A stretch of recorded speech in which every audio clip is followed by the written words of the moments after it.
இங்கேருந்து டைம் தான் வேஸ்ட்டு போல. ஃபர்ஸ்ட் இங்கேருந்து கிளம்பியே ஆகணும்ப்பா. என்னது இது காலையில் 12 மணியா? ஆனால் நான் வந்தது 4 மணி ஆச்சு.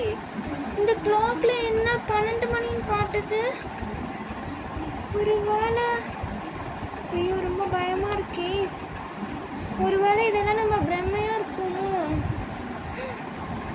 சரி பரவாயில்ல, ஃபஸ்ட்டு இங்கேருந்து காலேஜுக்கு போகணும்.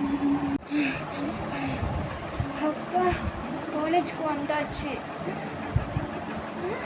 என்னது இது, எல்லாரும் ஒரே மாதிரி இருக்கிறாங்க. இதெல்லாம் ஏற்கனவே நடந்த மாதிரி இருக்கு. மரியம் இருக்கா, ஃபர்ஸ்ட் மரியம் கிட்ட போய் அது எல்லாத்தையும் சொல்லியே ஆகணும். மரியம், உனக்கு ஒன்று தெரியுமா? இப்போ நீ இதெல்லாம், நான் வந்து ஒரு என்னோட சயின்டிஸ்ட் இருக்கார்ல, ரிலேட்டிவ் சயின்டிஸ்ட், அவரோட லேப்க்கு நான் போனேன். அங்கே ஒரு டைம் லூப்னு ஒரு மிஷின் இருந்துச்சு. அந்த மிஷின்குள்ளே நான் உட்காந்ததுக்கப்புறம் ஒரு மாதிரி ஷேக் ஆச்சா. ஷேக் ஆனதுக்கப்புறமா பார்த்தா இந்த மாதிரி இருக்குது. இது எல்லாமே ஏற்கனவே நடந்ததே திருப்பி ரிப்பீட் ஆகுது. எனக்கு ரொம்ப பயமாக இருக்குது. நான்சி, விளையாடிட்டு இருக்கியா?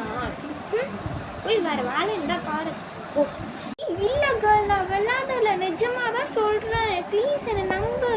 யாருமே நான் சொல்கிறத நம்பவே மாட்டேங்கிறாங்க. இப்போ என்ன பண்ணுறதுனே தெரில. அப்சிக்கு என்னாச்சு? திடீர்னு ஏன் இப்படியெல்லாம் சொல்கிறா? ஒரு வேலை அவள் வந்து அப்படி மட்டும் நடந்திருக்கக்கூடாது. அல்லா, அவன்கிட்ட இதை பற்றி சொல்லியே ஆகணும். ஹே அப்சி,